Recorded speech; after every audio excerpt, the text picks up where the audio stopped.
Voilà. Toujours un peu le truc un peu protocolaire. Bonjour à toutes et à tous, merci beaucoup d'être venus. Je vois qu'il y a pas mal de têtes, de nouvelles têtes qu'on n'a pas vues sur les dernières conférences. Merci beaucoup.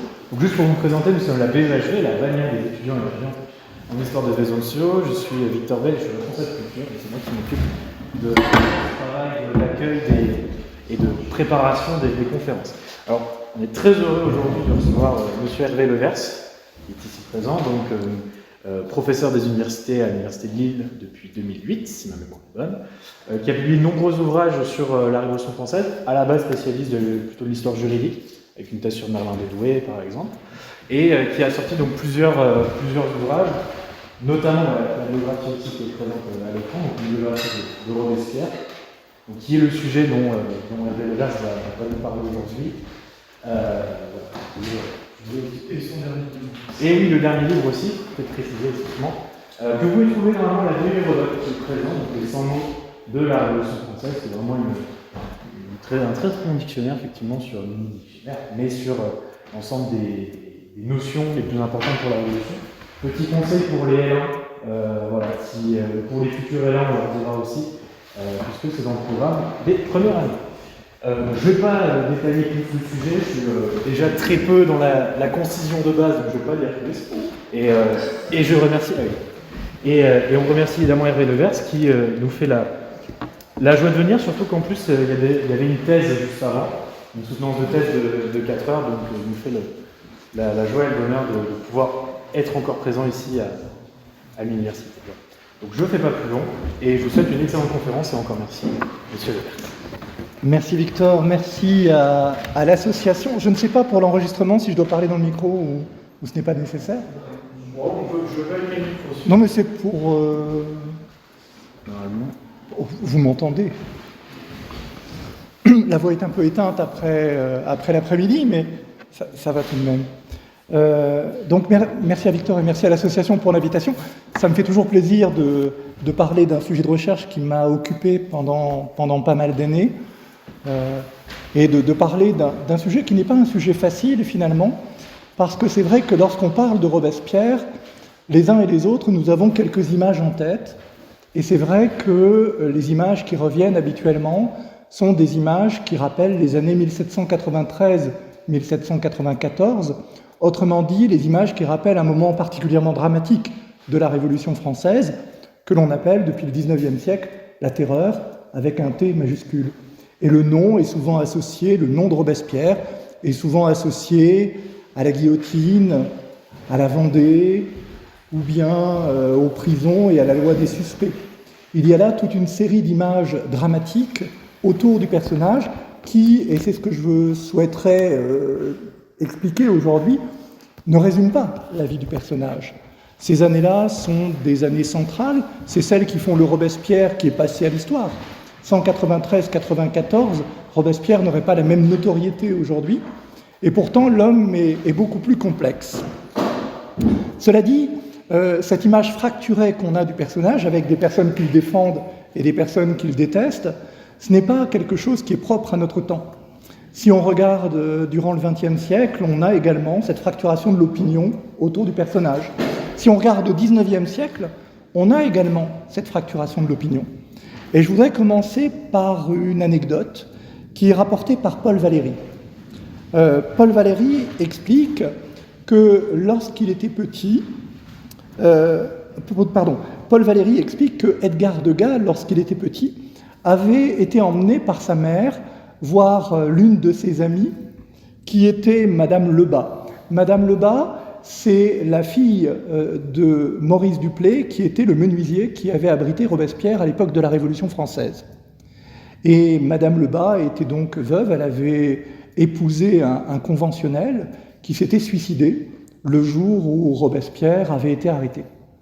Et Edgar Degas avait été énormément frappé, il était encore jeune enfant, il avait une petite dizaine d'années, c'était dans les années 1840, il avait été énormément frappé par cette visite. Il l'avait raconté à Paul Valéry, qui la raconte de cette manière-ci. Degas me dit qu'étant tout enfant, sa mère, un jour, le conduisit rue de Tournon, à Paris donc, faire visite à Madame Lebas, veuve du fameux conventionnel qui, le 9 Thermidor, se tua d'un coup de pistolet. La visite achevée, Il se retirait à petits pas, accompagné jusqu'à la porte par la vieille dame, quand Madame de Gaz, tout à coup, s'arrêta, vivement émue. Lâchant la main de son fils, elle désigna les portraits de Robespierre, de Couthon, de Saint-Just, qui vont apparaître à l'écran. Si, voilà. De Robespierre, de Couthon, de Saint-Just, qu'elle venait de reconnaître sur les murs de l'antichambre. Et elle ne put retenir de s'écrier avec horreur « Quoi ? Vous gardez encore ici les visages de ces monstres ?» « Tais-toi, Célestine !» s'écria ardemment Madame Lebas. « Tais-toi, c'était des saints. » Vous avez là, année 1840, vous avez là, dans les années 1840, deux images tout à fait contraires de Robespierre. D'un côté, c'est un monstre, de l'autre côté, c'est un saint. Alors évidemment, le monstre, on pourrait employer le mot encore aujourd'hui. Saint, personne n'imagine encore n'imagine comparer Robespierre à Jésus, comme c'était le cas dans les années 1830 ou 1840. Mais on a encore cette fracturation qui fait qu'autour de Robespierre, il y a finalement des légendes qui s'affrontent. Il y a une légende noire et une légende dorée. La légende noire, c'est l'idée que Robespierre était un avocat raté, qu'il a réussi à se reconvertir dans la Révolution, où il s'est affirmé par des idées extrémistes et par une violence politique sans égale. La légende dorée, c'est que Robespierre était un avocat idéaliste qui ne défendait que les pauvres et qu'ensuite il a sacrifié sa vie à l'idée qui était la sienne du bonheur et de la liberté. Bon, il faut nuancer sans doute ces deux éléments-là et c'est ce qu'on va essayer de faire pour montrer que finalement Robespierre n'était ni un monstre ni un saint. C'est un personnage d'exception, incontestablement, mais un personnage qui a été en grande partie construit par l'époque où il a vécu. Sans la Révolution française, est-ce qu'on connaîtrait aujourd'hui Robespierre ? C'est une question qu'on peut se poser, mais le doute existe et il est assez fort. C'est l'événement qui fait naître des personnages extraordinaires, et Robespierre est sans aucun doute l'un de ceux-là. Cela dit, pour comprendre le personnage, ce qu'il faut essayer de faire, c'est d'aller au-delà des a priori, au-delà des faits que l'on croit connaître et qui parfois sont faux. Tout doit être vérifié dans la vie de Robespierre. Par exemple, vous avez peut-être vu le film de Robert Henrico, Les Années-Lumière, La Révolution, Les Années-Lumière. Ça commence par une scène qui se passe devant le collège Louis le Grand. Vous avez le carrosse royal qui revient du Sacre en 1775. Vous avez la reine et le roi qui sont à l'intérieur, impatients de retrouver Versailles. Ils s'arrêtent devant le collège Louis le Grand et il pleut. Et là, il y a Robespierre qui va lire un poème au couple royal. Et le couple royal ne lui prête pas attention et n'a qu'une envie, c'est de retourner dans son château. Ça, c'est une image qu'on retrouve partout depuis le XIXe siècle. Mais c'est une image fausse. Si on reconstitue le voyage du roi au retour du Sacre en 1775, d'abord la reine quitte Reims avant le roi, et ensuite le roi, lorsqu'il rentre, il ne passe pas par Paris. Il contourne Paris. On sait qu'il s'arrête à Saint-Denis et ensuite il va à Versailles. Donc l'idée de cette improbable rencontre au retour du Sacre, elle est fausse, incontestablement. Ça ne veut pas dire que le roi n'est pas passé à un autre moment devant Louis le Grand et que le jeune Robespierre ne lui a pas lu un poème à ce moment-là, mais en tout cas pas en 1775. Et celui qui raconte l'histoire, l'abbé Proyard, est celui qui a construit en grande partie la légende noire de la Révolution. Il écrit dans les années 1790, et alors est-ce sa mémoire qui lui joue un vilain tour, ou est-ce qu'il veut insister sur l'ingratitude de cet enfant qui avait bénéficié de ce privilège de rencontrer le roi, qui plus tard allait devenir un régicide. Tout doit être vérifié dans la vie de ce personnage, et il y a une autre prudence qu'il faut avoir, c'est toujours penser que la vie d'un personnage n'obéit pas à une logique unique. Robespierre n'est pas né révolutionnaire. Dans les années 1780, lorsqu'il est avocat à Arras, il ne pense pas à la Révolution. Il est bien intégré dans sa société. Sa logique, ce qui le meut, n'est pas la même chose que ce qui le fait agir en 1789. Et ce qu'il fait agir en 1789 n'est pas ce qu'il fait agir en 1793 ou 1794. Comprendre le personnage, c'est essayer d'expliquer des logiques successives qui permettent de le comprendre finalement dans sa complexité. Cela dit, le personnage reste un juriste, du début à la fin de sa vie, en tout cas de la fin de son adolescence jusqu'à sa mort. C'est un avocat sous l'Ancien Régime. Il s'installe à Arras comme avocat en 1781. Il a fait de brillantes études à Paris. Là, je vous ai mis un avocat dans un costume du XVIIIe siècle. Alors, c'est pas Robespierre, c'est l'avocat Linguet, avec son bonnet carré surmonté d'un pompon. Le bonnet carré est symbole de liberté pour les avocats. Hein. Lorsqu'ils plaident devant le tribunal, ils peuvent garder le bonnet carré sur la tête. C'est symbole de la liberté de leur parole. Comme les Romains se déplaçaient couverts lorsqu'ils étaient des hommes libres, les avocats restent couverts et parlent couverts devant le tribunal. Et derrière, vous avez le tribunal de Paris, qui a été fréquenté par Robespierre, qui venait d'être reconstruit, et où Robespierre a suivi des audiences et appris la plaidoirie en écoutant les grands maîtres plaider dans la capitale. Et lorsqu'il revient dans le nord de la France, enfin en Artois, en 1781, il devient un plaideur, il devient aussi un auteur de défense écrite, ce qu'on appelle des factums dans les années 1780. Et les contemporains découvrent un avocat un peu étrange. Étrange, c'est le mot qu'emploie sa sœur dans ses mémoires pour dire comment les plaidoiries de son frère étaient reçues. Beaucoup trouvaient ces plaidoiries étranges.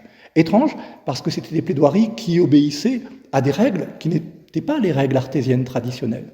Il importe en fait dans sa province des manières de défendre qui étaient les manières parisiennes et qui vont connaître un certain succès, mais aussi susciter de l'incompréhension de la part de certains de ses contemporains. Il y a plusieurs affaires qui défraient la chronique. En 1783, et c'est sans doute l'affaire qui est la plus connue de lui, celle qui a eu le retentissement médiatique le plus important, on en a parlé dans les tribunaux dans les journaux de la France entière, c'est l'affaire du paratonnerre de Saint-Omer. L'affaire du paratonnerre de Saint-Omer, c'est une affaire qui concerne un avocat d'une ville de Saint-Omer au nord d'Arras, un avocat bricoleur qui avait inventé un paratonnerre et qui l'avait installé sur sa maison, sur la plus haute cheminée de sa maison. C'était une épée avec une chaîne qui descendait dans un puits et normalement la foudre tombait sur cette épée et elle épargnait les maisons. Les voisins n'étaient pas très sûrs de ses qualités d'inventeur et lui ont fait un procès pour l'obliger, à Saint-Omer, de démonter son paratonnerre. Boisvallée, l'avocat, fait appel au Conseil d'Artois, qui est un peu l'équivalent d'un parlement. Et là, c'est Robespierre qui va défendre par deux plaidoyers cet avocat et qui va défendre par la même occasion la science. Et ces deux plaidoyers, exceptionnellement, sont publiés et vont être diffusés dans la France entière. Les journaux de l'époque vont en parler, et ce sont des textes qui sont des textes très sensibles à la question des Lumières, à la question des sciences, au progrès. C'est véritablement un homme qui est à la fois un avocat et un académicien, qui écrit et qui défend en fait les progrès scientifiques de son temps. Ça, c'est une affaire dont on va parler. Il y a beaucoup d'autres affaires que va défendre Robespierre qui vont défrayer la chronique, mais dont on ne va pas parler dans la presse de la France entière. Une des affaires importantes, c'est l'affaire Deuthoff. L'affaire Deuthoff en 1784 et 1786. Deuthoff, c'est un simple cordier qui a été accusé de vol par une grande abbaye du nord de la France. Mais en fait, c'est une erreur judiciaire. Ce personnage, Deuthoff, va se révéler être tout à fait innocent du crime dont on l'accuse. C'est en fait l'un des moines qui avait subtilisé une somme d'argent et qui avait fait porter la responsabilité de ce vol à ce pauvre cordier. Robespierre va le défendre. Il va le défendre non pas pour obtenir son innocence est acquise, mais pour obtenir son dédommagement. Il faut que l'abbaye paye, puisque les moines n'ont pas de patrimoine, c'est l'abbaye qui doit être responsable de ses membres et de leurs exactions. Et il va finalement obtenir raison en 1786, mais c'est une affaire qui va être perçue par certains contemporains comme une attaque contre l'Église et contre la foi. Ça ne veut pas dire que Robespierre sera au banc de la société, et ça, certains historiographes, certains auteurs du XIXe siècle en ont tiré cette conclusion-là, que Robespierre, à partir de ce moment-là, était au banc de la société aragoise. Non, pas du tout. C'est un avocat en vue, c'est un avocat discuté parfois, mais ça reste un avocat bien inséré dans sa société, dans la société aragoise. Il va d'ailleurs continuer à défendre des affaires importantes dans les années suivantes. Alors je ne les citerai pas toutes, bien sûr, j'en prendrai 2 exemples seulement qui parfois peuvent surprendre. Un premier exemple, c'est l'affaire des époux Page. On est en 1786 et les époux Page qui sont orfèvres sont condamnés pour usure, prêt à intérêt. Le prêt à intérêt est interdit dans l'ancienne France. Et ces orfèvres sont donc condamnés pour prêt à intérêt. Robespierre va les défendre, et il va les défendre en, bien sûr, assurant qu'ils n'ont rien fait et qu'ils n'ont pas prêté intérêt. Ils ont prêté de l'argent, mais sans rien demander en retour. Ça, c'est l'argument qu'il défend sur les faits. Mais il va aussi plaider pour une autorisation du prêt à intérêt.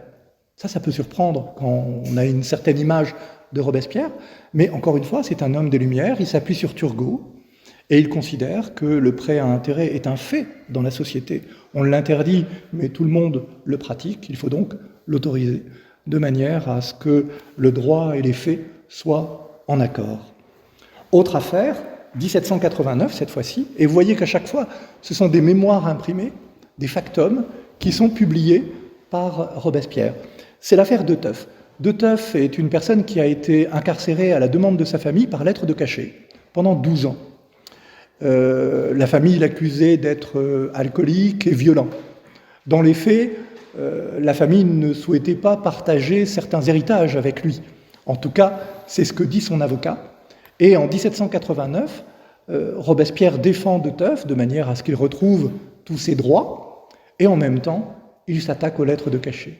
Et une bonne partie de ce texte est en fait une dénonciation en règle de la pratique des lettres de cachet. On est à la veille de la Révolution française, et vous avez un glissement progressif de l'homme vers les questions politiques. Et vous avez ainsi, durant ces années-là, toute une série de combats de Robespierre. Alors attention, on retrouve également des défenses de seigneurs ou d'ecclésiastiques. Robespierre peut défendre des seigneurs, peut défendre le droit de chasse d'un seigneur, il l'a fait. Il peut défendre également des ecclésiastiques. Mais c'est vrai que les causes qu'il apprécie sont des causes où vous avez un lien entre les combats de société et les affaires judiciaires. Si vous voulez, il est à la fois académicien et avocat, il est homme des Lumières. Les mots qu'on retrouve le plus souvent dans son vocabulaire, c'est liberté et bonheur. Liberté et bonheur sont vraiment 2 mots essentiels pour lui, qui vont devenir 2 mots essentiels de la Révolution française, dès 1789. Et il va défendre toute une série de causes, ou à l'Académie, ou au tribunal. Il va demander que la honte d'un jugement ne retombe que sur le coupable et pas sur la famille. Il va demander que les femmes soient admises dans la vie académique. Il va demander que les bâtards, les enfants naturels, aient les mêmes droits, ou tout au moins des droits proches de ceux des enfants légitimes, etc. Vous avez toute une série de combats qui annoncent finalement l'homme engagé. Mais cet homme engagé, il arrive seulement en 1789. 1789, je vous ai mis ici le serment du jeu de paume de David, le grand dessin qui va être exposé au salon de septembre 1791. Robespierre est quelqu'un qui se fait élire aux États généraux, député du tiers-État, et là, il est persuadé qu'il y a un changement majeur qui est en train de s'opérer, qu'il y a une occasion unique à saisir, et que la liberté est pour tout de suite ou pour jamais. Et il le dit de cette manière-là dans l'un de ses pamphlets du printemps 1789. Il écrit « Quel sera le prix de ce combat ? Le salut, la gloire, le bonheur des générations présentes et des races futures, ou leur humiliation, leur servitude, leur misère éternelle ?» Il y a une conscience de l'importance de l'événement, une conscience dramatique. C'est la liberté tout de suite ou c'est la liberté jamais. C'est vivre libre ou mourir. Et cette idée-là, on la retrouve dès 1789. Il ne faut pas attendre 93 ou 94 pour voir ces hommes prêts à tout sacrifier pour obtenir la liberté pour eux et pour leurs descendants. Et dès les débuts de la Révolution, Robespierre est un homme qui va se faire remarquer. Alors au début, on ne le connaît pas trop, on ne le connaît même pas du tout. L'affaire du paratonnerre, qui a défrayé la chronique en 1783, plus personne s'en souvient. Et les journalistes, au départ, lorsqu'ils parlent de Robespierre, vont parler de Robert, Monsieur Robert, trait d'union, Pierre, Monsieur Rabès, Pierre, parfois aussi Robespierre tout de même, mais on va mettre quelques semaines quelques semaines à connaître son nom et à se faire une idée sur ce qu'il est. Et dès les débuts de la Révolution, on aime ou on n'aime pas Robespierre. Alors c'est pas le seul. Prenez Mirabeau, c'est la même chose. On le déteste ou on l'adore. Prenez Lafayette, c'est la même chose. Les gens sont très partagés sur ces hommes-là. Et Robespierre, dès le départ, on le considère comme une personne qui risque de tout renverser, de mettre le monde à l'envers. Et on va le comparer dès le départ à un régicide. Dans un journal qui s'appelle Les Actes des Apôtres, on lit ceci au début de la Révolution. Ne croyez pas que Robert Pierre, comme on le dit, soit né de rien. Il appartient par Madame sa mère à feu Robert François d'Amiens. Robert François d'Amiens, c'est celui qui a tenté d'assassiner Louis XV en 1757. Autrement dit, c'est de la graine de régicide. C'est de la graine de régicide. Ils auront raison, mais en 1790, on ne peut pas le savoir. Vous avez donc cette image très contrastée du personnage qui suscite haine et admiration. Mais vraiment, admiration. Au salon de 1791, donc le salon de peinture qui s'ouvre à Paris à chaque automne, vous avez plusieurs portraits de Robespierre qui sont présentés, j'en parlerai tout à l'heure. Et dans le dessin de David, Robespierre apparaît comme une personne qui regarde vers le ciel, les mains sur la poitrine, quelqu'un qui est prêt visiblement à se sacrifier pour les idées qui sont les siennes.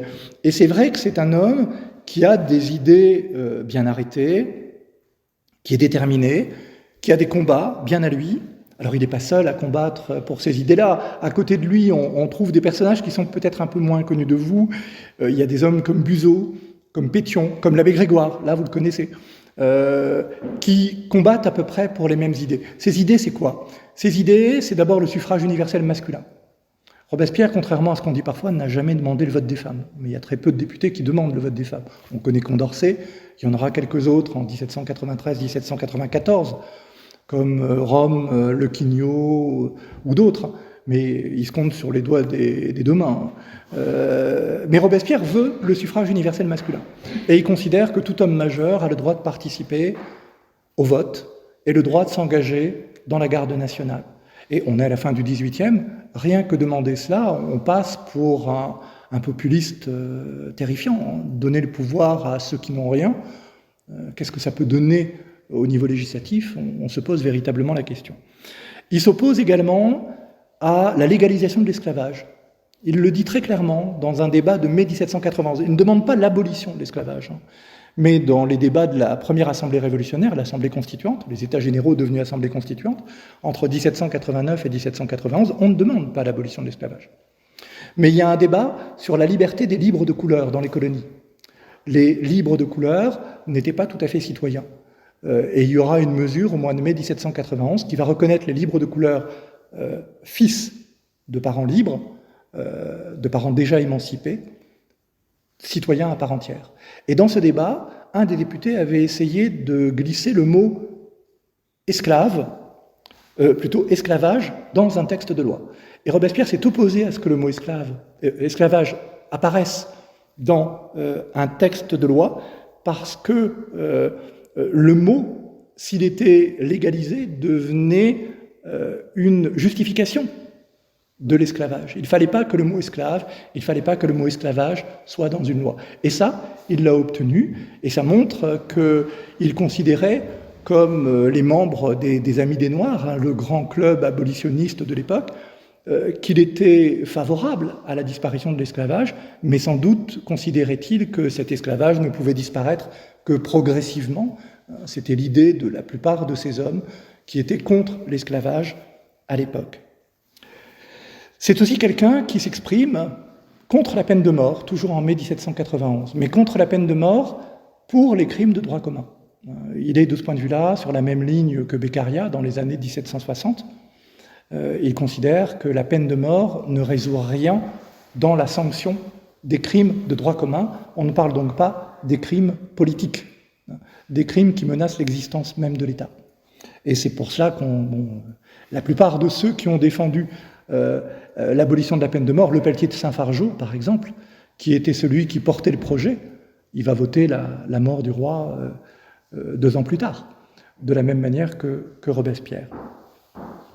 Et au salon de 1791, donc, on a plusieurs portraits de Robespierre qui sont exposés et qui montrent la notoriété du personnage. On a un premier portrait qui est un pastel par Boze, qui est encore conservé aujourd'hui, que vous avez là à l'écran. C'est un pastel qui est conservé à Versailles, au musée Lambinet. Et c'est sans doute l'un des plus beaux portraits de Robespierre.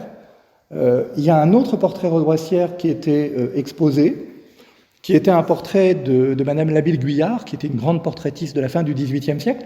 Et pendant très longtemps, et certains encore aujourd'hui, assurent que ce portrait est perdu, ce qui est probablement vrai, mais qu'il en existe une copie par Pierre Roch Vigneron, qui serait cette copie-là.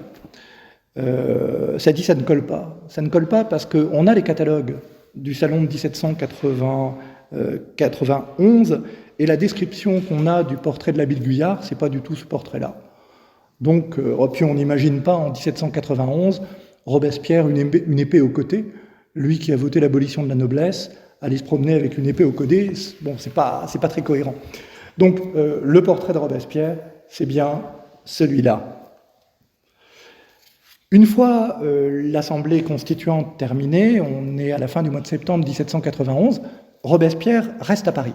Il reste à Paris parce qu'il a été nommé accusateur public au tribunal criminel de Paris, et normalement, il doit poursuivre une carrière de magistrat.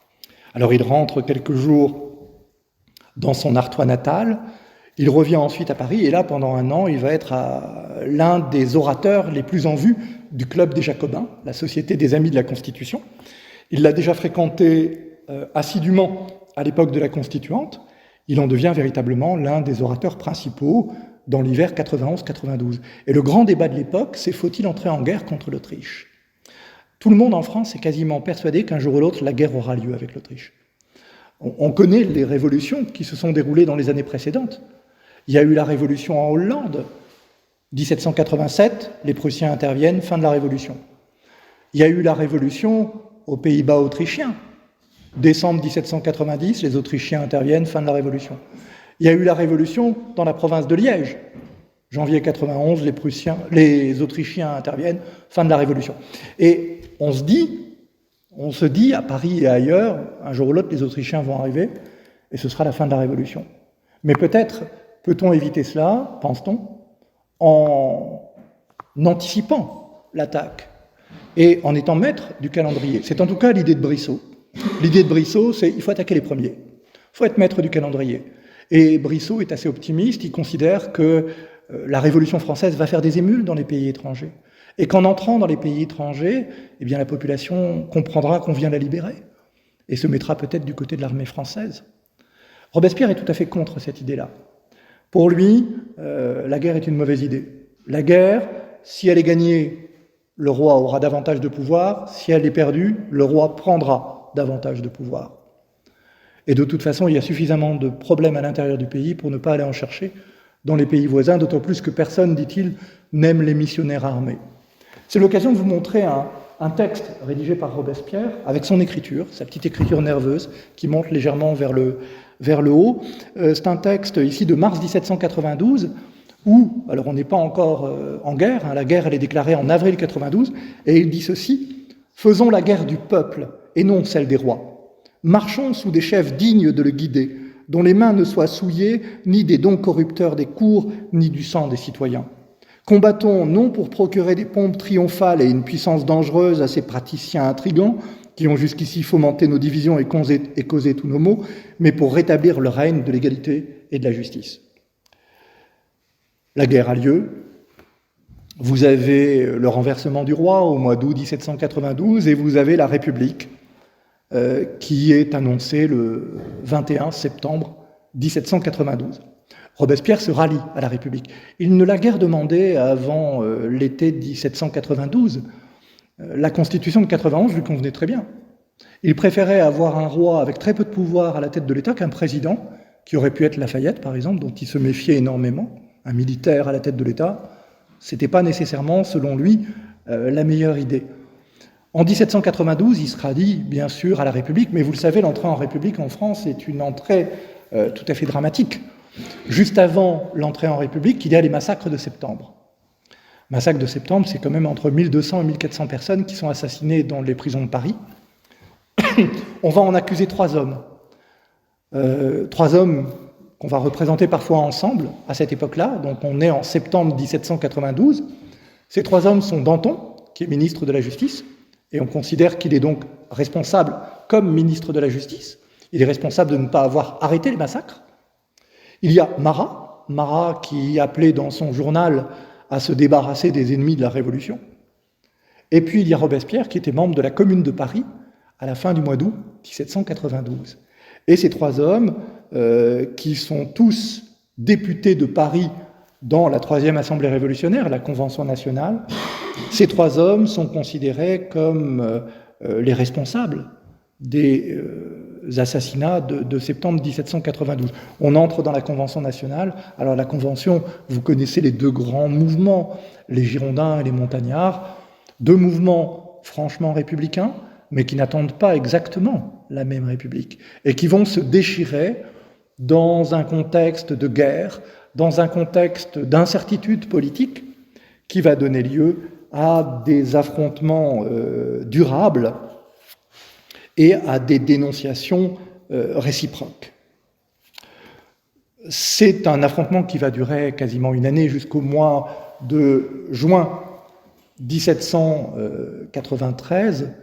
Le 2 juin 1793, il y a 29 députés girondins qui sont exclus de la Convention nationale, ce qui va provoquer de nouveaux troubles dans le pays, puisque il y a déjà donc la guerre sur les frontières, il y a depuis le printemps 1793 la Vendée militaire qui s'est soulevée, et on aura le mouvement dit fédéraliste qui va prendre naissance après l'éviction de ces Girondins.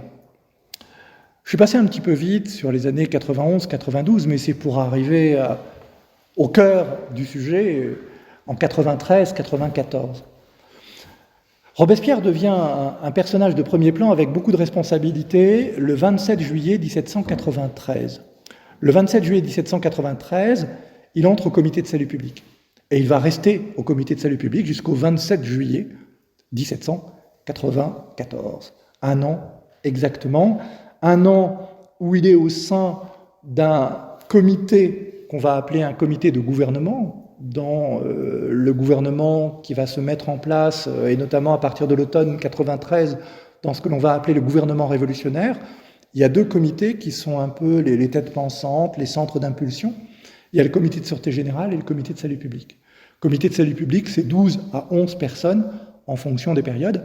Et pendant cette période 93-94, de l'été 93 à l'été 94, il y aura une grande stabilité des hommes au sein de ces comités. Ça dit, au sein du comité de salut public, Robespierre, c'est l'un des 12, ou l'un des 11. Alors, l'un des 11, l'un des 12, qui compte sans doute plus que les autres, par sa notoriété, par son autorité naturelle, au sein du Club des Jacobins, au sein de la Convention, et au sein du comité de salut public. Reste qu'il est un personnage parmi d'autres qui mettent en œuvre cette politique de salut public qui va caractériser la France entre la fin 93 et l'été 94. Lorsqu'il définit son rôle au sein du comité de salut public, il dit ceci. 4 points essentiels du gouvernement. Il l'écrit sur un petit carnet. 4 points essentiels du gouvernement. Premièrement, subsistance et approvisionnement. Deuxièmement, guerre. Troisièmement, esprit public et conspiration. Quatrièmement, diplomatie. Tous les jours, il faut se demander dans quelle situation se trouvent ces 4 choses. Voilà donc son projet politique, alors qui est le projet politique du comité auquel il participe, et voilà donc les missions qui sont les siennes pendant cette période d'une année où il est au comité de salut public.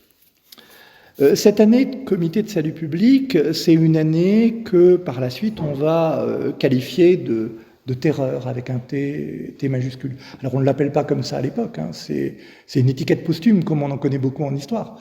Au XVe siècle, quelqu'un qui vit se dit pas tiens on approche de la fin du Moyen-Âge. Durant la terreur, c'est pareil, on nomme pas encore cette période par un nom. Et je le dis parce que c'est important quand vous lisez les textes de Robespierre. Si vous lisez les textes de Robespierre en pensant à la terreur comme moment, vous ne comprenez pas nécessairement ce qu'il veut dire. Lorsqu'il emploie le mot terreur, à l'été 1793, il parle généralement de la justice d'exception, du tribunal révolutionnaire qu'on a mis en place depuis le printemps de 1793. Il écrit, ou il dit notamment le 12 août 1793, ceci, que les scélérats, en tombant sous le glaive de la loi, apaisent les mânes de tant d'innocentes victimes, que ces grands exemples anéantissent les séditions par la terreur qu'ils inspireront à tous les ennemis de la patrie. La terreur, c'est ce qui doit pétrifier les ennemis de la France. Et cette terreur, elle doit être mise en place, elle doit être effective par une justice révolutionnaire implacable qui attaque tous les ennemis intérieurs de la République. Ce n'est pas un homme qui demande la terreur à l'ordre du jour. Ça, c'est un mot d'ordre qu'on entend en août 1793, qui va être répété à l'Assemblée au début de septembre 1793. Robespierre ne reprend jamais cette formulation. Lorsque la Convention est envahie, le 5 septembre 1793, que des sans-culottes viennent demander que la terreur soit à l'ordre du jour, Robespierre est président de la Convention, et il leur répond « Oui, la justice sera implacable ».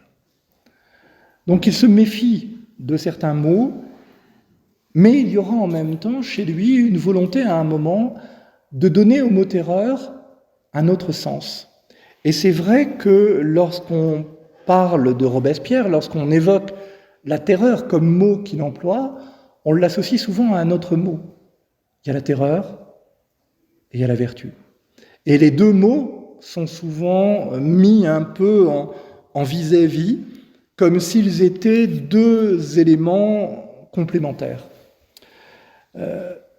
Jadis, la plupart du temps, ce rapprochement entre les deux notions n'est pas bien comprise. N'est pas bien comprise parce que lorsque souvent on rapproche les deux notions, on a l'impression de parler de la terreur comme moment, été 93 et été 94, ou quelque chose de plus large, parce que la terreur n'a pas une limite fixe. On entre progressivement dans ce qu'on appelle la terreur au printemps 93, on en sort progressivement à partir de l'été 94. L'exécution de Robespierre ne met pas du jour au lendemain un terme à ce que l'historien appelle la terreur, même si les hommes de l'époque écrivent à ce moment-là que désormais on substitue la justice à la terreur. Lorsqu'il rapproche les deux mots, Robespierre fait allusion à Montesquieu. Et il l'a dit avant, il l'a écrit en 1792 dans son journal. Dans son journal, en 1792, il écrit Montesquieu, et il fait allusion à la théorie du gouvernement de Montesquieu. Montesquieu a dit que la vertu était le principe du gouvernement républicain, l'honneur, celui de la monarchie, la terreur, celui du despotisme. Alors vous connaissez cette théorie des gouvernements de Montesquieu. Souvent, on explique que Montesquieu donne donc un principe, un ressort à chaque gouvernement. Et pour le despotisme, habituellement, le ressort que l'on évoque, c'est la crainte. Mais Montesquieu, dans son texte, dans l'Esprit des lois, 1748, il emploie en fait deux mots pour évoquer le ressort du despotisme. Il emploie crainte, c'est le mot qu'il emploie le plus souvent, mais il emploie aussi terreur. Et Robespierre, lui, quand il associe le despotisme, il l'associe au principe de la terreur.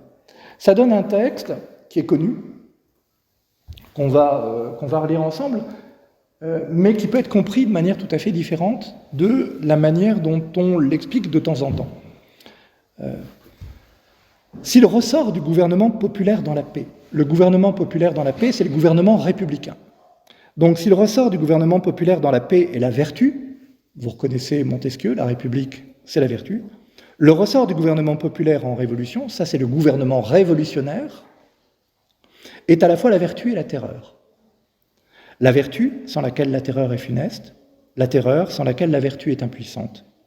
On a dit que la terreur était le ressort du gouvernement despotique.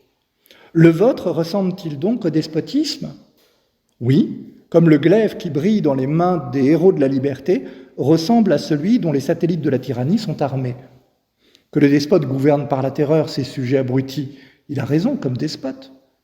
Domptez par la terreur les ennemis de la liberté, et vous aurez raison comme fondateur de la République. Le gouvernement de la Révolution et le despotisme de la liberté contre la tyrannie. Ça veut dire quoi ? Ça veut dire que, ici, sans le dire, parce que Montesquieu, il sent quand même le soufre, dans les années 93-94, c'est un aristocrate. Et pour autant, Montesquieu est l'un de ceux qui ont produit des ouvrages majeurs dans la littérature juridique du XVIIIe siècle. À l'Assemblée, tout le monde a lu, à partir du moment où ils sont juristes, tout le monde a lu Montesquieu. L'Esprit des lois, c'est un ouvrage que tout le monde a en tête et auquel de nombreux auteurs font référence, mais sans dire « Montesquieu a dit ». Ça, en 93-94, on le fait plus trop. Que Mably l'ait dit, on peut le dire. Que Rousseau l'ait dit, on peut citer Rousseau. Montesquieu n'apparaît pas directement. Et en fait, dans ce texte, qui est un texte qui est prononcé en février 1794, Robespierre explique que Montesquieu n'a pas tout prévu. Montesquieu a prévu 3 types de gouvernement. Le gouvernement républicain, le gouvernement monarchique, le gouvernement despotique. Et Robespierre dit qu'il y a un 4e type de gouvernement. C'est le gouvernement révolutionnaire. Le gouvernement révolutionnaire, c'est celui qui sert à fonder la République. C'est un gouvernement transitoire. C'est un gouvernement de fondation. Et pour définir ce gouvernement, il y a en fait 2 principes qui lui sont associés. Il y a la vertu, parce que le gouvernement révolutionnaire, c'est déjà un gouvernement républicain. Il est d'essence républicaine, donc la vertu est son ressort. Mais il y a également la terreur, parce que c'est un gouvernement qui doit s'imposer à ses ennemis. Et effectivement, l'arme est la même que la terreur du despote, mais son utilisation est tout à fait différente. Le despote utilise la terreur pour soumettre ses sujets. Le gouvernement révolutionnaire utilise la terreur pour les protéger, en voulant soumettre les ennemis de la Révolution. Et c'est ce qu'explique notamment dans sa dernière phrase Robespierre, le gouvernement de la Révolution et le despotisme de la liberté contre la tyrannie. Donc c'est un texte qui intervient en février 1994, mais en fait un texte qui s'explique par les circonstances. Si Robespierre définit le gouvernement révolutionnaire, il a été décidé le 10 octobre 1793. Et il a eu ses institutions au début de décembre 1793. On est en février 1994. On crée d'abord le régime, on le dote d'institutions, et 2 mois après, on explique ce qu'il est. C'est quand même étrange. Ça s'explique parce qu'entre-temps, Camille Desmoulins a publié son Vieux Cordelier. Et dans l'un des numéros du Vieux Cordelier, Camille Desmoulins a dit « Attention, la République peut se transformer en despotisme ». En ce moment, on emprisonne beaucoup trop de personnes. En ce moment, on guillotine beaucoup trop de personnes. Et faites attention, il ne faut pas gouverner en République en utilisant les moyens du despotisme. Et on a tout un débat sur la République peut-elle se transformer en despotisme. Et l'effort de définition de ce qu'est le gouvernement révolutionnaire par Robespierre est un peu une réponse à ce débat. Et d'ailleurs, le lendemain de cette intervention de Robespierre, dans un numéro du Vieux Cordelier qui paraît tardivement, Camille Desmoulins dit clairement « J'ai bien entendu ce qu'a dit Robespierre, on n'en discute plus. » Voilà, il a compris la leçon. On n'en parle plus. Bon, ça ne va pas nécessairement lui sauver l'existence quelques semaines plus tard. Mais il y a là un débat politique profond.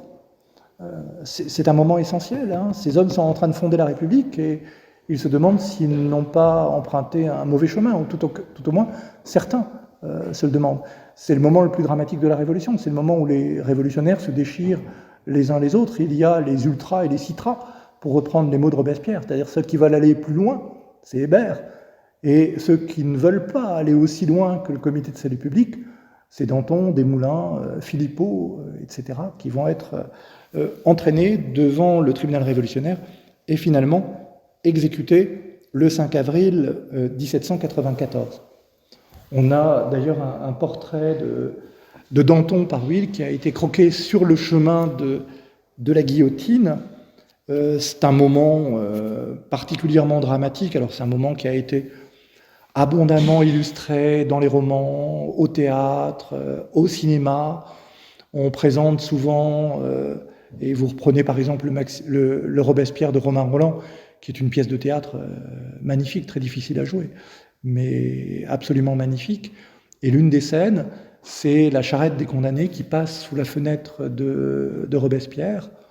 Et Robespierre, il ne peut pas s'empêcher d'être auprès de cette fenêtre en disant je dois être là. Bon, il a signé l'acte d'arrestation en même temps que les membres du comité de sûreté générale et du comité de salut public, mais on voit l'homme divisé, hésitant, meurtri par cette signature qui va coûter la vie à certains de ses proches. Bon, c'est un effet dramatique qui marche à tous les coups, et au théâtre et au cinéma, bien évidemment, ça ne peut que interroger sur cette vertu civique qui est celle des hommes de la Révolution, mais une vertu civique qui renvoie à Brutus l'Ancien. Brutus l'Ancien, ce fondateur de la République romaine, qui avait condamné ses 2 fils à mort parce que ses fils avaient trahi Rome. Vous avez le beau tableau de David qui représente les corps des 2 fils de Brutus qui sont ramenés dans sa maison, Brutus qui est effondré sur son siège, et non loin de là, sa femme et ses filles qui pleurent. Mais Brutus, c'est un personnage qui, effectivement... Alors, il y a les 2 Brutus, il y a Brutus le Jeune,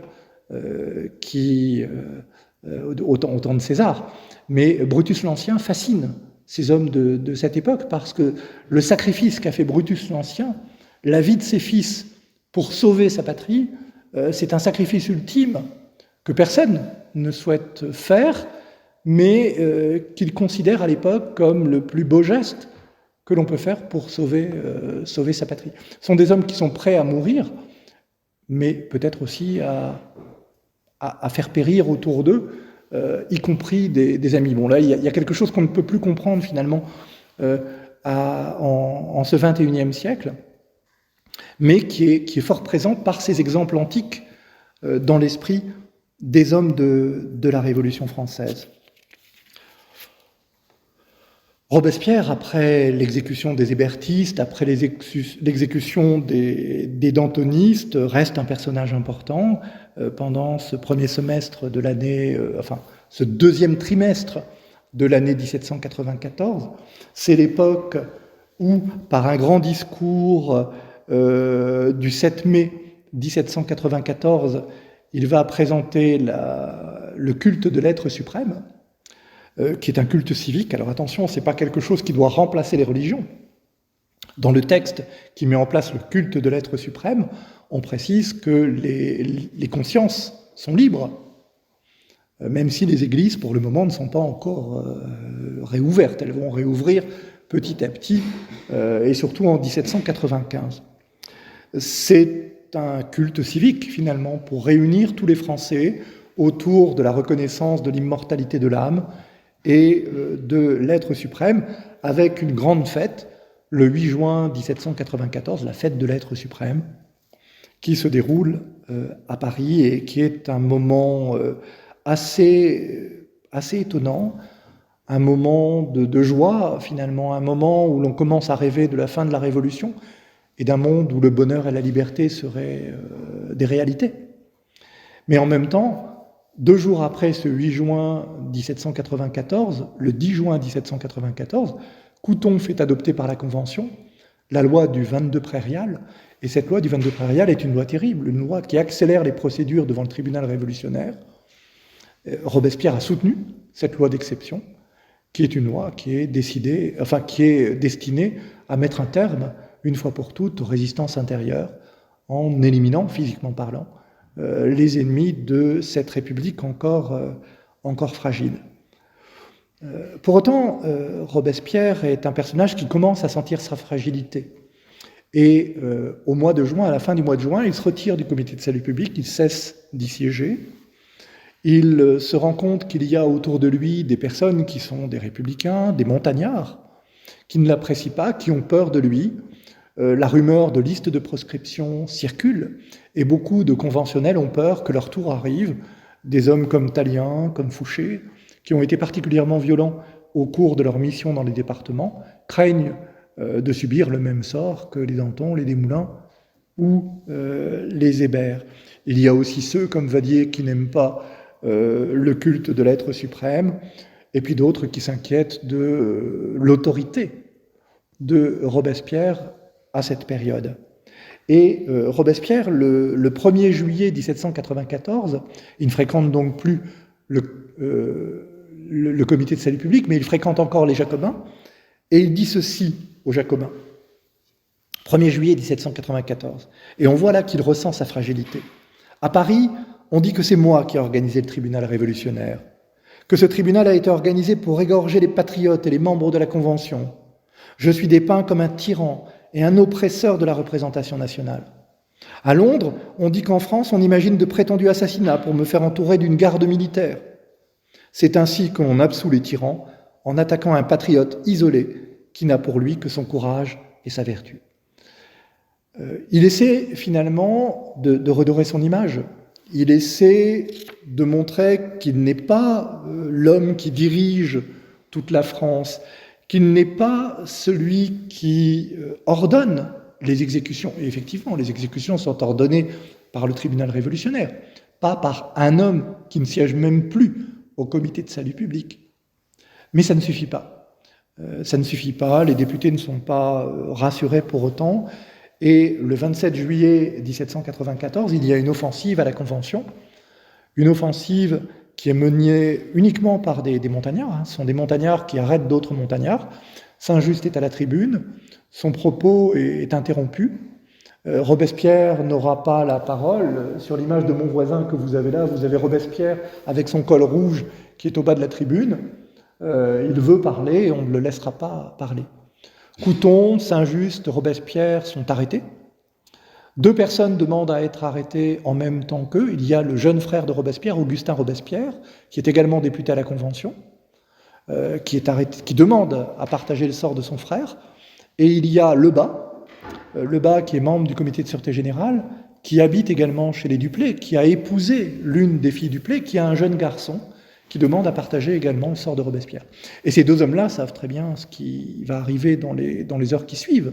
En tout cas, ils s'en doutent, mais ils refusent de partager cette dénonciation des hommes en qui ils croient. Ils sont donc arrêtés, tous les 5, plus quelques autres personnes, envoyés dans différentes prisons de Paris, dont ils sont libérés très vite. Ils se retrouvent à l'hôtel de ville de Paris, et là, dans la nuit, sans que Paris ne se soit soulevé, ils vont être arrêtés. Lebas va se suicider d'une balle. Robespierre va être blessé. On ne sait toujours pas et on ne saura jamais s'il a tenté de se suicider, ce qui est possible, ou si c'est un gendarme, le gendarme Merda, qui va ensuite changer de nom pour s'appeler Méda, qui l'a blessé au cours de la fusillade qui a entraîné l'arrestation des insurgés de l'hôtel de ville de Paris. Toujours est-il que ces hommes-là ont été déclarés hors de la loi. Déclarés hors de la loi signifie qu'ils ne vont pas bénéficier de la loi, ils ne vont pas être jugés. Le lendemain matin, dit Thermidor, ils vont être emmenés devant le tribunal révolutionnaire et on va simplement reconnaître leur identité et les envoyer à la guillotine. Ça donne lieu à toute une série d'illustrations dont les plus connues sont le corps de Robespierre, blessé, qui a été transporté dans l'antichambre du comité de salut public. Et ce sont des illustrations qui sont souvent ambiguës parce que certaines d'entre elles sont là pour montrer la déchéance d'un tyran et d'autres sont là plutôt pour montrer un martyr, un homme qui finalement s'est sacrifié pour les idées qui étaient les siennes. C'est une image qui est ambivalente et qui a été, au XIXe siècle particulièrement, employée des 2 manières par ceux qui l'ont représenté, par les artistes qui l'ont représenté. L'événement du 9 Thermidor, c'est un événement central, 27 juillet 1994. Ce n'est pas la fin de la terreur, je vous l'ai dit tout à l'heure, ce n'est pas la fin de la terreur parce que la guillotine, elle ne s'arrête pas de fonctionner du jour au lendemain. Après le 9 Thermidor, il y a une loi qui est supprimée. C'est la loi du 22 prairial.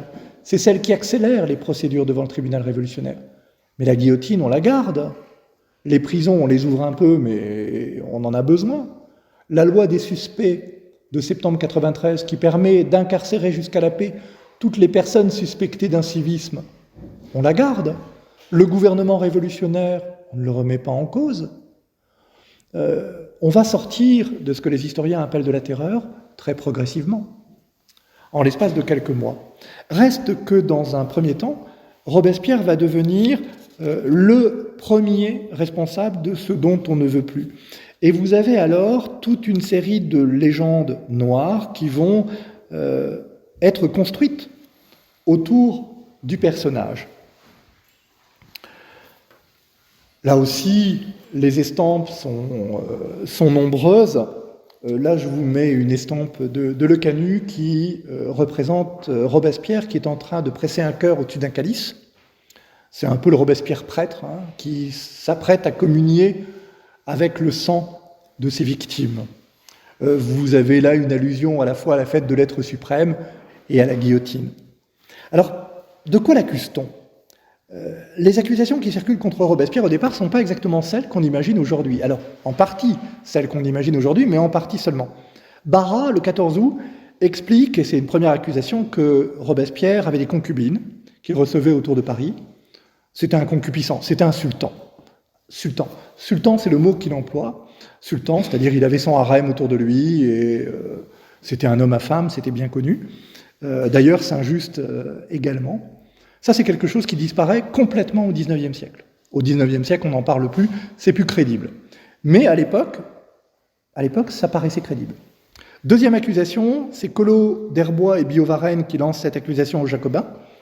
Robespierre était un traître, il négociait avec les Anglais. Et il négociait avec les Anglais le droit de gouverner la France. Les Anglais ne voulaient, dit-il, négocier qu'avec lui. Et on y croit à l'époque. Lorsque les Duplay sont arrêtés, à la fin de l'année 1794, Maurice Duplay, le père, on va lui poser des questions. On a encore ces interrogatoires qui ont été conservés. On lui demande, est-ce qu'il y avait des Espagnols qui venaient chez vous pour discuter avec Robespierre ? Est-ce qu'il y avait des Anglais qui venaient chez vous pour discuter avec Robespierre ? On aimerait bien savoir comment Robespierre négociait avec les armées étrangères, et certains étaient persuadés que Robespierre était un traître. Là aussi, ça disparaît complètement au XIXe siècle. Plus personne au XIXe n'ose affirmer que Robespierre était concupiscent d'un côté et traître de l'autre. Troisième accusation. Robespierre était un dictateur. Ça reste encore aujourd'hui, mais plus de la même manière. L'idée qu'on avait développée, et c'était Barrère lui-même qui avait dit ça dès le 10 Thermidor, dès le 28 juillet, l'idée qu'il avait développée, c'est que Robespierre voulait devenir roi à la place de Louis XVI. On avait trouvé un cachet, dit-il, à fleur de lys, tout neuf, sur le bureau de l'hôtel de ville. Et en plus, dans la nuit, des personnes s'étaient approchées du temple et avaient essayé de libérer Marie-Thérèse Charlotte, la fille de Louis XVI. Et certains imaginaient déjà un mariage entre Marie-Thérèse Charlotte et Robespierre, un mariage qui aurait permis à Robespierre de devenir roi et de légitimer son usurpation par le mariage avec la fille de Louis XVI. Ça nous paraît complètement absurde aujourd'hui. Et pourtant, lorsqu'on regarde les mémoires d'un conventionnel en exil dans les années 1820, Baudot, qui était conventionnel, alors il n'aime pas Robespierre, il est dantoniste. Il est en Belgique dans les années 1820, il a été exilé comme régicide, et il raconte dans ses mémoires qu'un jour il a assisté à une discussion entre Cambon et Vadier qui était membre du comité de sûreté générale. Et Cambon demandait à Vadier, ancien membre du comité de sûreté générale, mais cette histoire de cachet à fleur de lys, retrouvé sur le bureau de l'hôtel de ville, alors dans les mémoires de Baudot, ça a été retrouvé au domicile de Robespierre. Mais dans les textes de l'été 94, c'est retrouvé à l'hôtel de ville. Cette histoire de cachet à fleur de lys, c'est vrai, c'est faux. Et Baudot dit que leur conversation a été assez animée, et à la fin, Vadier a dit « Mais non, c'est faux, c'est nous qui l'avions fait fabriquer ». Et là, Baudot, dans ses mémoires, dit « Je n'aime pas Robespierre, mais j'aime la vérité, donc il faut que je le dise. Robespierre n'a jamais voulu devenir roi. » Il l'écrit dans les années 1820, donc c'était pas évident pour lui. S'il l'écrit, c'est peut-être... Alors, il ne dit pas s'il l'a cru à un moment en 1794-1795. Mais en tout cas, 25 ans après, il ressent le besoin de l'écrire pour dire « Robespierre, je ne l'aime pas, c'était un tyran, incontestablement, mais c'est faux qu'il ait voulu devenir roi. » Ce qui reste, finalement, c'est l'association entre la notion de terreur et Robespierre. L'association, aujourd'hui, entre la violence de la répression politique à l'intérieur du territoire et un personnage qui en aurait été, en quelque sorte, à l'origine. Ça, on le retrouve déjà à l'époque. c'est le canut, mais c'est aussi une autre estampe qui a eu beaucoup de succès à l'époque, et qu'on retrouve sous différentes formes. Vous avez derrière toute une série de guillotines. Tous les Français y sont passés. Il n'y a plus personne sur la Terre, ou plutôt il n'y a plus personne en France, il n'y a plus que 2 personnes en France. La personne qui est allongée sur la guillotine, c'est le bourreau, et Robespierre qui s'apprête à la faire fonctionner, sont les 2 personnes qui restent. Tous les hommes sont morts. Vous voyez un monument funéraire derrière, siégeait toute la France. Et puis derrière, vous avez une forêt de guillotines. Elles ont toutes été usées parce qu'elles ont trop servi. Donc là, vous avez finalement ce qui serait arrivé en France si Robespierre avait vécu. Ça, c'est l'idée de l'image. Et vous avez une image encore plus terrible. Je ne vous l'ai pas mise. Une image encore plus terrible. J'ai voulu vous ménager le soir. Une image encore plus terrible où vous avez des monceaux de têtes. Et vous n'avez plus qu'une personne sur Terre, Robespierre, qui s'est allongé lui-même sur la guillotine et qui va l'activer lui-même. Voilà. Et en fait, la France est totalement dépeuplée. Donc ça, c'est ce qui a échappé à la France. Et c'est ce qu'on montre en 1794-1795. C'est un peu ce qui est resté. C'est un peu ce qui est resté en moins sanglant peut-être aujourd'hui. La question qui se pose, et je terminerai finalement sur cette question, mais pourquoi est-ce que cette image de Robespierre reste encore collée au personnage ? On peut répondre par une double réponse. D'abord, il y a des faits. Robespierre, c'est un intransigeant. C'est quelqu'un qui est effectivement favorable à l'élimination des ennemis intérieurs de la République les plus dangereux. Lorsque Couthon présente la loi du 22 prairial, cette loi du 22 prairial, elle s'inspire en partie de textes, notamment ceux qui mettent en place la commission d'Orange, qui ont été rédigés par Robespierre lui-même. Donc Robespierre, incontestablement, c'est un personnage intransigeant, c'est un personnage qui a une autorité exceptionnelle en 1793 et 1794, et qui a une part de responsabilité. Il n'est pas le seul responsable, c'est pas un dictateur, il n'a jamais exercé à lui seul l'autorité sur l'ensemble de la France. Encore une fois, les responsabilités sont partagées, et d'ailleurs les hommes de l'époque vont le reconnaître eux-mêmes. L'année suivante, ceux qui ont fait tomber Robespierre vont tomber à leur tour.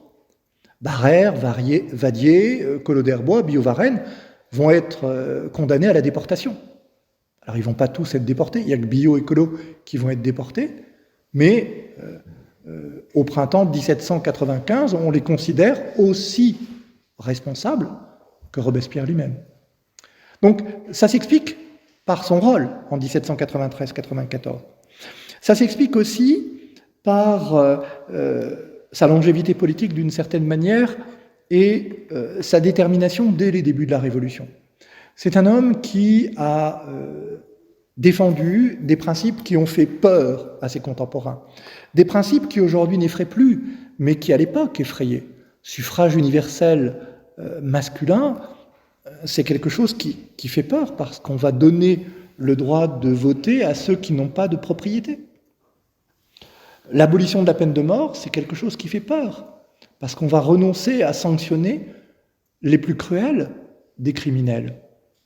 Et on a là une image de Robespierre, homme inconséquent, homme du désordre, homme de l'anarchie, qui est dénoncé dès les débuts de la Révolution. Et j'avais retrouvé dans les archives un texte d'avril 1790 qui vient de l'Artois, qui a été envoyé au président de l'Assemblée nationale, qui n'est pas signé malheureusement. On est en avril 1790, au tout début de la Révolution, et qui dit ceci. « C'est bien étonnant que l'auguste Assemblée conserve dans son sein un monstre tel que Robespierre, qui n'a ni foi, ni loi, ni religion, et dont le génie ne respire que sang et carnage. » On n'a pas encore inventé la guillotine. On est au début de la Révolution, et Robespierre est perçu comme, déjà, par certains, comme un mauvais génie qui ne respire que sang et carnage.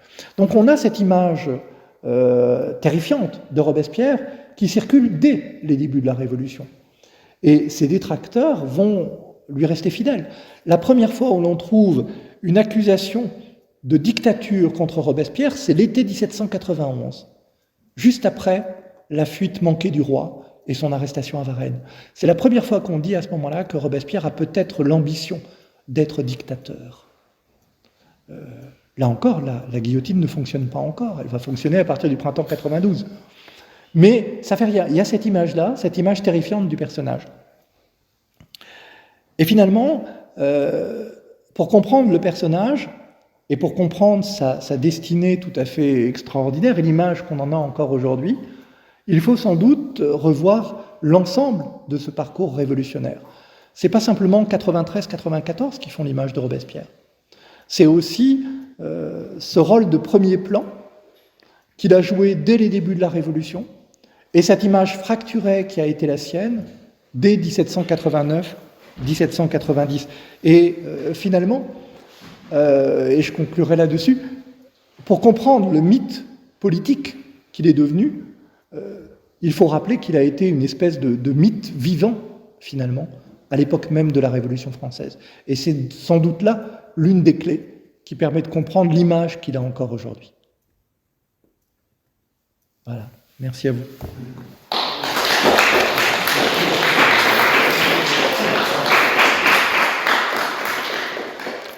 Est-ce que vous avez des questions ? Voilà.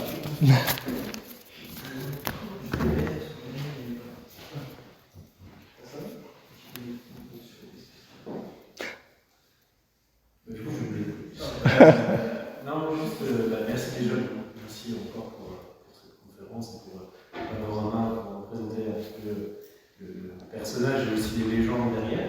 Et j'avais deux questions. La première, c'est un peu la question que je pose en général à tous les historiens qui viennent me voir, c'est pourquoi vous avez voulu travailler sur Robespierre et même plus globalement sur la Révolution française. Ça, c'est pour ma première question.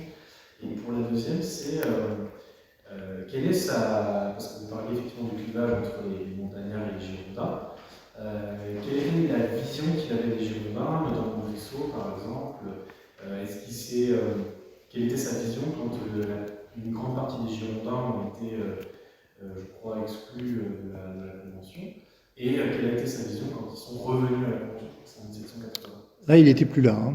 Il était déjà plus là, oui. Voilà. Et il n'a pas vécu, c'est à partir de décembre 1794 qu'ils reviennent. Décembre 1994 et mars 1995, ils reviennent en 2 fois. Et là, il est plus là. Je commencerai par la deuxième question. En fait, cette opposition Brissotin-Montagnard est une opposition assez compliquée à définir. Pendant très longtemps, on l'a définie de manière sociale, c'est-à-dire que les Girondins, c'était des provinciaux qui venaient notamment du côté de Bordeaux et qui étaient liés au milieu du négoce et qui donc, pour des raisons économiques, s'opposaient aux Montagnards, dont le noyau était avant tout parisien et proche des sans-culottes. Ça, c'est une interprétation qui aujourd'hui est quelque peu abandonnée. L'interprétation qu'on peut donner, c'est une interprétation avec 2 visions de la République différentes. Du côté des Montagnards, c'est vrai qu'on a une République démocratique qui considère que l'Assemblée doit être toujours à l'écoute de la population, et en l'occurrence, les Montagnards sont particulièrement à l'écoute de Paris, d'où cette proximité, pendant longtemps, entre le mouvement sans-culottes et l'acceptation de certaines revendications, de certaines députations, voire de certaines insurrections parisiennes par les Montagnards. Les Girondins considèrent que Paris doit être un 83e de la France. Autrement dit, Paris ne doit pas avoir davantage d'importance que les autres départements dans la vie politique. Et à partir de ce moment-là, ils ont une vision des pouvoirs de l'Assemblée plus exigeante. L'Assemblée doit pouvoir délibérer librement, sans pression populaire. Et la République qu'ils veulent est sans doute une République moins démocratique que celle des Montagnards. Camille Desmoulins qualifie les Girondins de républicains aristocrates. Alors il y va peut-être un peu fort, hein, parce que leur républicanisme est un républicanisme qui peut étonner encore aujourd'hui par sa modernité. Hein. Vous regardez un Condorcet, vous avez une modernité qui surprend. Mais il y a sans doute là l'origine de l'opposition, plus des haines personnelles qui jouent inévitablement, et le soupçon d'une faction brissotine. La notion de faction est une notion qui discrédite. La faction, c'est toujours l'autre. Hein. La faction, c'est l'idée que des hommes se mettent ensemble pour obtenir la réalisation de bénéfices personnels, qui peuvent être des places, de l'argent, de la notoriété. Et c'est pour ça qu'on parle des brissotins.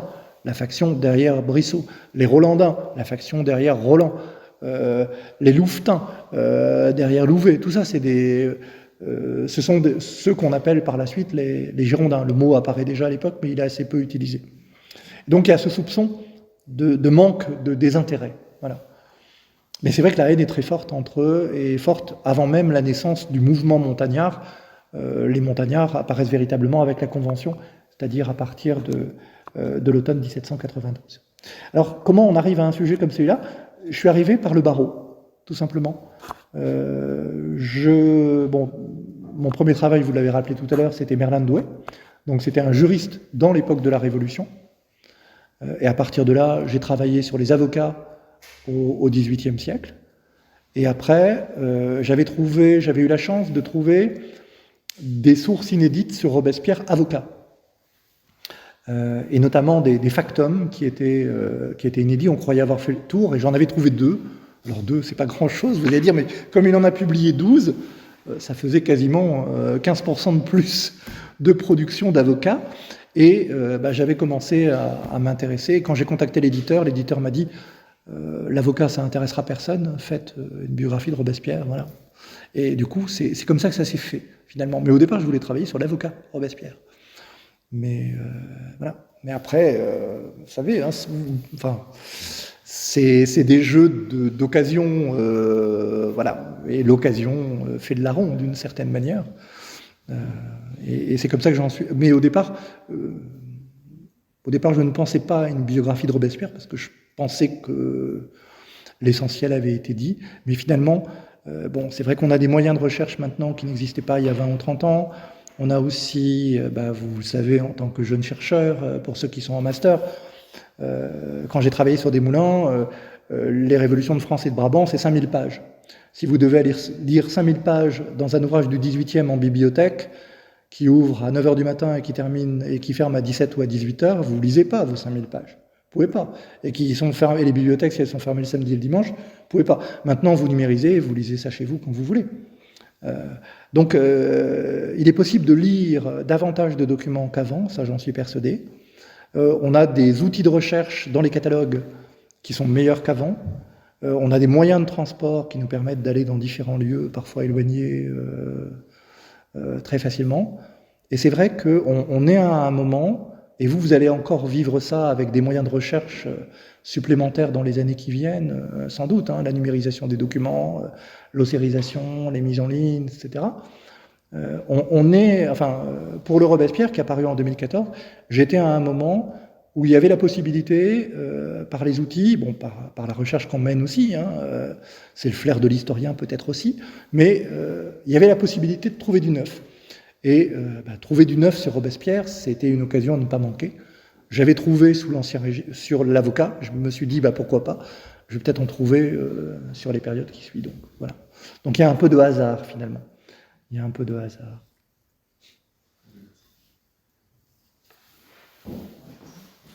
Je me demandais quelles sont les influences sur l'idée politique de Robespierre et une question sur comment les campagnes voient Robespierre. Alors, quand vous dites influence, c'est l'influence des auteurs de l'époque sur Robespierre, c'est ça? Alors, la question des influences est toujours une question difficile. Lorsqu'on a des références explicites, on peut y répondre. Lorsqu'on n'a pas de références explicites, c'est beaucoup plus difficile. Et dans le cas de Robespierre, par exemple, alors c'est un homme qui a beaucoup lu, bien sûr. On cite souvent comme influence majeure Rousseau, à la fois le Rousseau littéraire par cette sensibilité, notamment cette tentation autobiographique qu'on retrouve également chez Robespierre, et puis bien sûr aussi le penseur politique, le penseur de la démocratie, d'une démocratie particulièrement exigeante. Ça, on le retrouve très nettement, et c'est bien documenté chez Robespierre lui-même, qui fait référence très souvent à Rousseau. Il y a sûrement du Mably également chez Robespierre. Je pense notamment à Phocion, la morale et la politique. Hein. Mais ça, c'est beaucoup moins documenté. Voyez ? Et ça, j'ai jamais pu le prouver.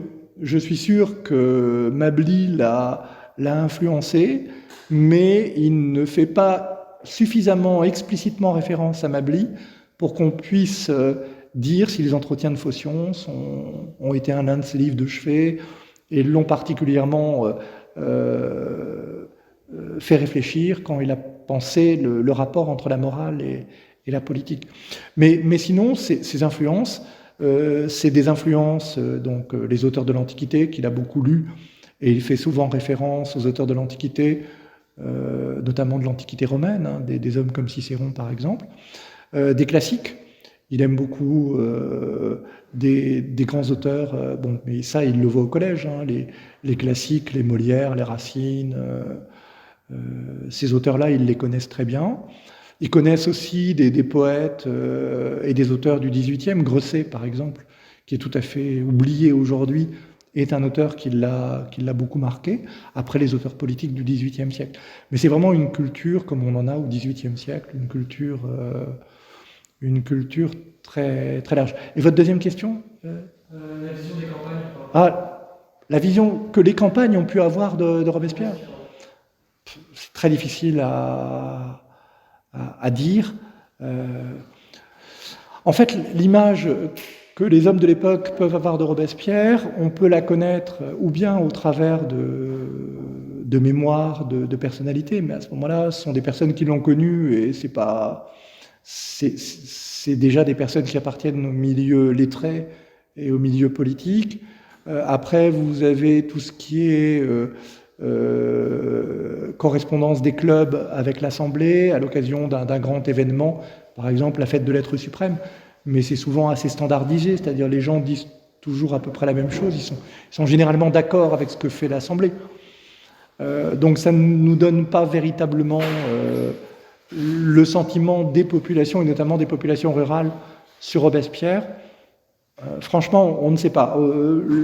L'une des rares allusions où on a la pensée des campagnes, c'est au moment de l'élection aux États généraux, où certains contemporains disent que Robespierre s'est fait élire notamment par l'intermédiaire des représentants des campagnes, ce qui est possible, mais qu'on n'arrivera jamais à prouver.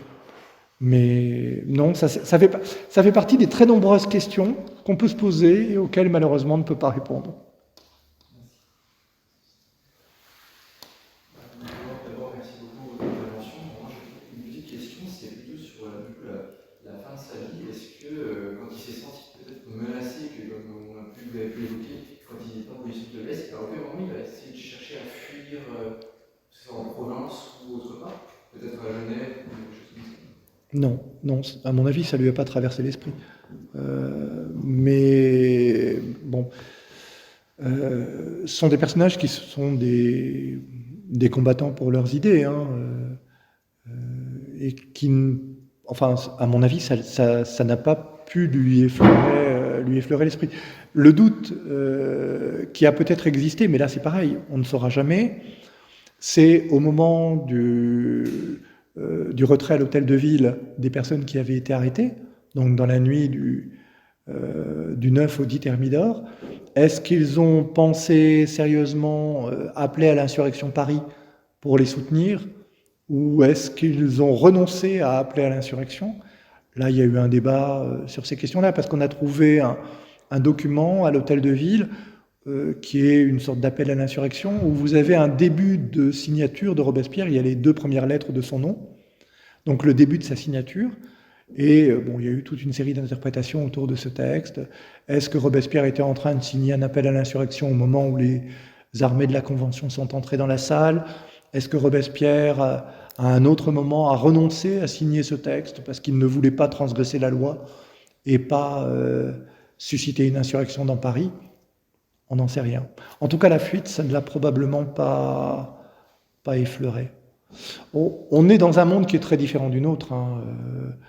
C'est vrai que quand on regarde ces personnages, leur vie, leur destin, souvent tragique pour beaucoup d'entre eux, qu'ils appartiennent au mouvement patriote ou qu'ils appartiennent à la contre-révolution, on a quand même un grand nombre d'hommes, de femmes, qui ont une fidélité à leurs principes qui est assez extraordinaire. Ce sont des hommes qui croient en leurs idées, ça c'est certain. Des opportunistes, vous en avez à toutes les époques, mais peut-être moins à cette époque-là qu'à d'autres. Fallait être déterminé pour être conventionnel. Enfin, il y a beaucoup de conventionnels qui ont traversé la convention sans rien dire. Mais peut-être parce qu'ils n'étaient pas orateurs, tout simplement, hein, pas par manque de courage, mais simplement parce qu'il y avait des grandes personnalités qui prenaient la parole plus facilement qu'eux. Cela dit, pour siéger dans cette assemblée, pendant toutes ces années, de 92 à 95, fallait quand même avoir du cran. Et là, vous avez effectivement quelques démissions, pour raisons de santé, pour raisons familiales, des personnes qui n'ont pas supporté la pression, sans doute. Mais vous avez quand même un nombre de personnalités à l'époque qui est assez étonnante. Ouais.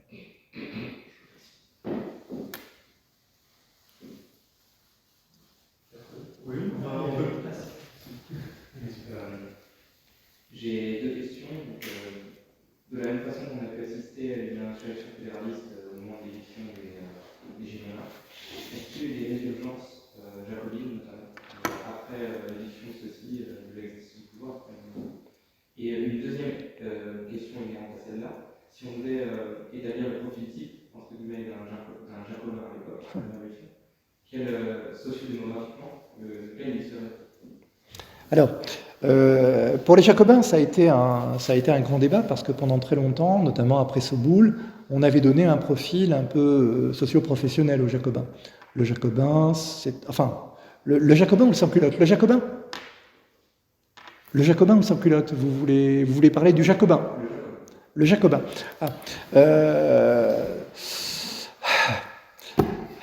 C'est très difficile parce que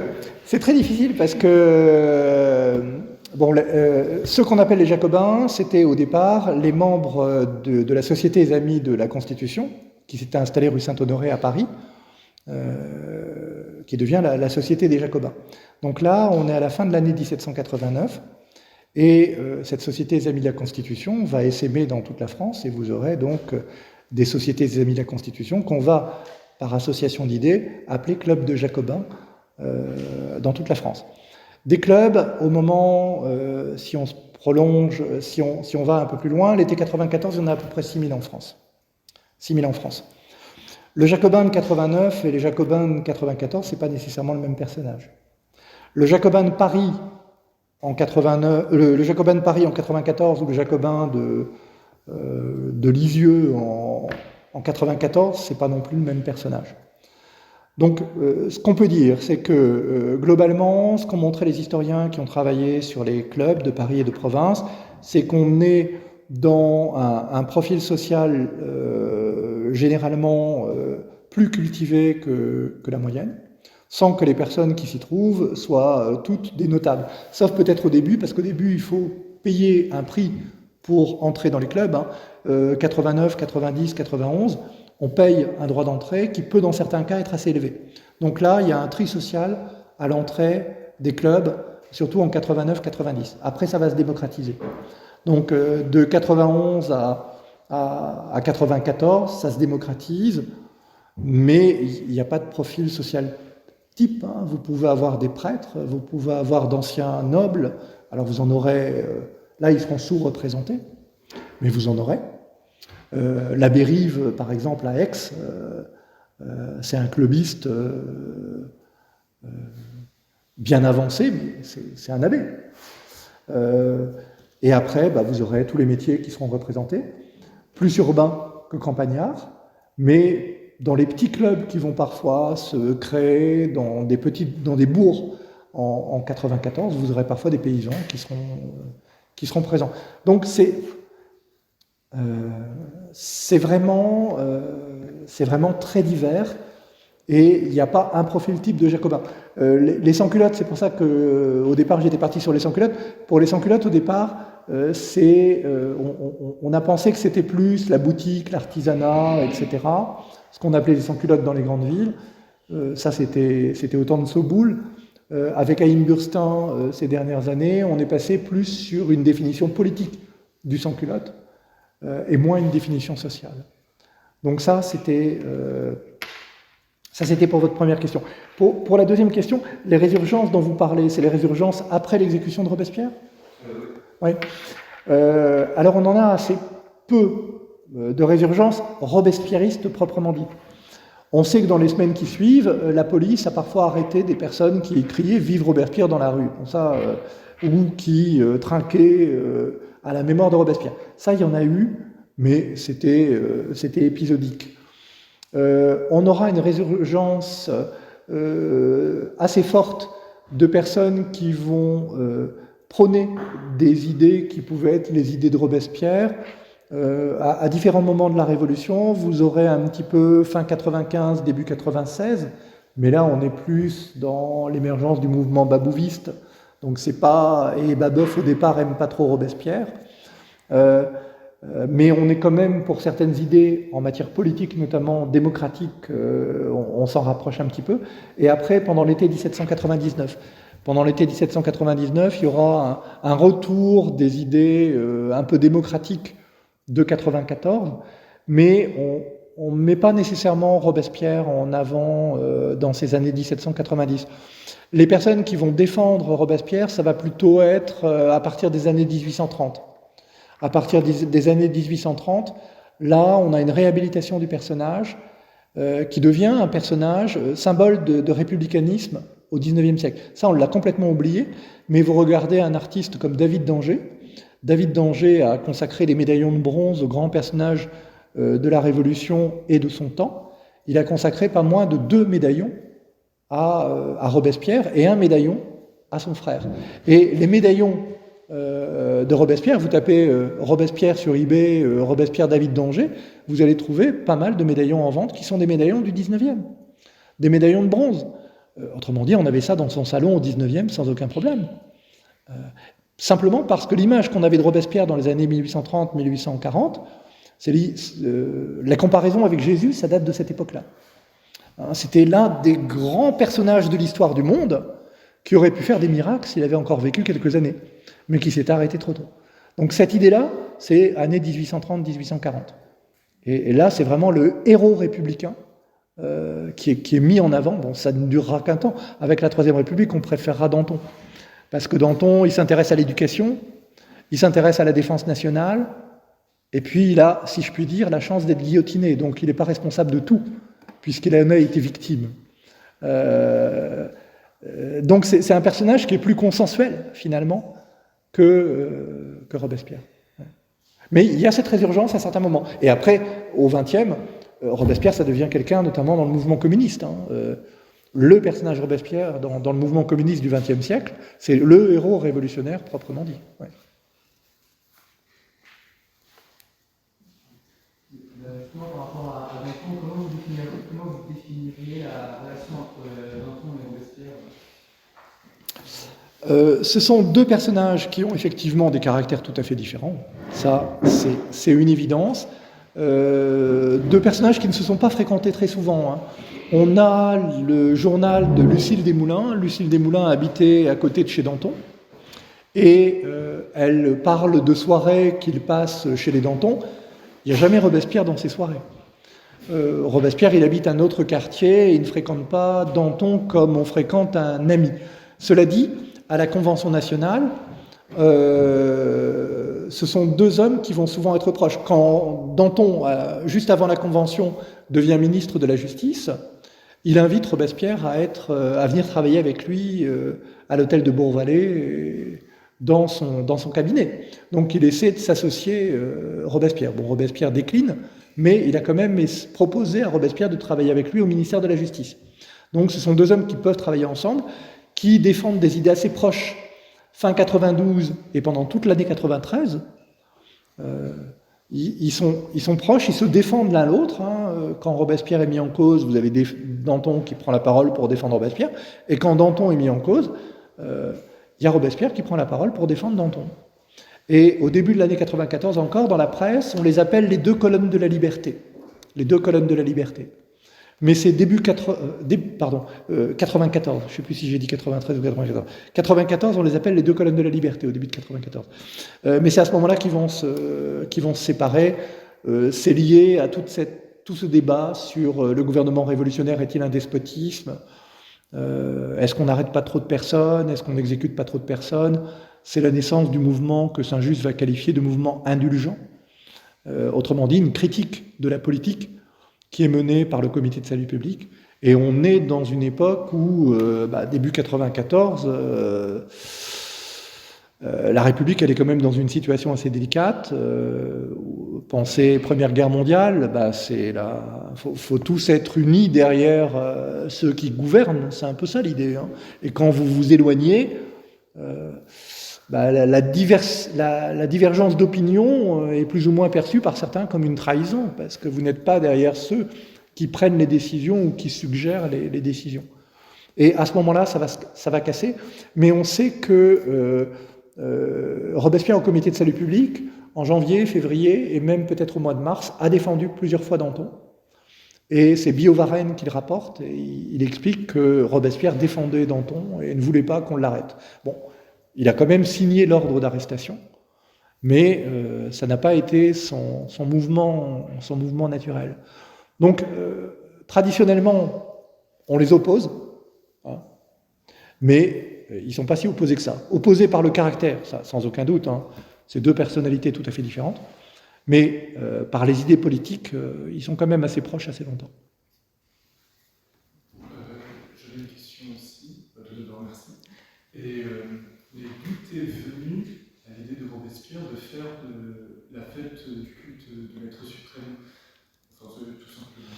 Alors d'où, on ne sait pas trop, peut-être de Rousseau justement, hein, l'idée d'un culte civique. Pour comprendre la fête de l'être suprême, il faut se souvenir qu'à l'automne 1793, il y avait un mouvement contre les cultes et contre les prêtres qu'on a pendant longtemps appelé la déchristianisation chez les historiens, qu'on appelle maintenant la défanatisation. On a fermé les églises, on a descendu les cloches, celles qui étaient encore dans les clochers, on a incité les prêtres à abandonner leur sacerdoce, on a parfois incité les prêtres aussi à se marier. Il y a presque 4000 prêtres qui se sont mariés à cette époque-là et presque 20 000 prêtres qui ont abandonné leur sacerdoce. Ça a duré à peu près 2 mois. Et Robespierre, comme Danton, était tout à fait contre cette défanatisation. Ça allait trop loin pour eux. Et ça risquait de se retourner contre la Révolution, parce qu'ils pensaient que ça allait faire détester la Révolution aux fervents catholiques. Donc on a rappelé la liberté du culte en décembre 1793, mais sans rouvrir les églises, parce qu'on se méfiait des prêtres. Et dans ce contexte-là, l'idée de l'être suprême, c'est le rappel de la liberté des cultes, même si on ne la met pas véritablement en place, et en même temps d'unifier tous les Français autour d'un culte civique, mais aussi autour de fêtes. Hein. Bon, ça, j'en ai pas parlé, mais le décret qui met en place la reconnaissance de l'être suprême et de l'immortalité de l'âme précise qu'il y aura 4 fêtes nationales autour de grands événements. Le 21 janvier, ça sera une fête. Bon, on se souvient de la mort du roi. Le 10 août, ce sera une fête. On se souvient du renversement du roi. Le 31 mai, pas le 2 juin, le 31 mai, c'est le début de l'insurrection contre les Girondins, ce sera une fête aussi. Et puis on prévoit aussi des fêtes tous les décadis, c'est-à-dire tous les 10e jours de la décade. Ce sont des fêtes là en faveur des âges de la vie, la fête des jeunes, la fête des vieux, des fêtes pour les sentiments, l'amour, la fidélité, des fêtes, des fêtes aussi pour la justice, des valeurs républicaines. Donc on organise tout un système festif pour réunir les gens, enfin réunir les Français autour de moments fédérateurs. Des moments qui rappellent les grands temps de la Révolution, des moments qui rappellent les grandes valeurs partagées par la société, et toujours sous l'égide de l'être suprême. Bon, l'être suprême, c'est une notion qui existe déjà au XVIIIe. Hein. Il y a des catholiques qui parlent de l'être suprême, mais là, c'est vrai que c'est plus un culte qu'on pourrait imaginer comme déiste. Mais c'est pas un culte avec ses prêtres, avec ses cérémonies. Robespierre dit le culte de l'être suprême, c'est le respect des devoirs de l'homme. C'est ça le culte de suprême. C'est pas une cérémonie particulière, c'est vivre en homme digne. Voilà. Et chacune des cérémonies et des fêtes se fait sous l'égide de l'être suprême. Robespierre a horreur des athées, comme Rousseau. Parce que les athées ne croient en rien, donc à partir de ce moment-là, ce qu'on craint, c'est qu'ils soient capables de tout. puisqu'il n'y a pas de barrière morale. Et Robespierre considère que la religion, elle a une utilité sociale. Il reprend un moment l'aphorisme de Voltaire, hein, si Dieu n'existait pas, il faudrait l'inventer. Parce que pour lui, d'abord, Dieu aide ceux qui souffrent, et notamment les plus pauvres, les plus humbles. Ça peut être un secours dans l'existence. Et Dieu, par la morale et par l'évangile, est aussi un guide moral dans la société. Mais ça, c'est courant au XVIIIe, et puis l'athéisme était associé aux aristocrates. Et il y avait une détestation de l'athéisme et des aristocrates. Alors il ne va pas aussi loin que Rousseau. Hein. Rousseau dit les athées, il faut les mettre en dehors de la société. Parce que les athées, c'est un danger dans la société. Robespierre ne va pas jusque-là. Mais l'athéisme, pour lui, est aristocratique.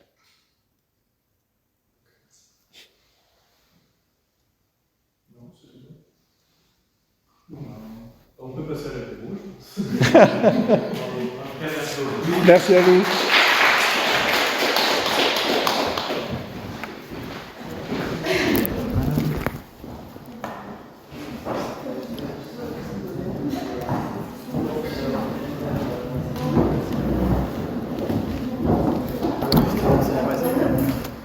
Comment?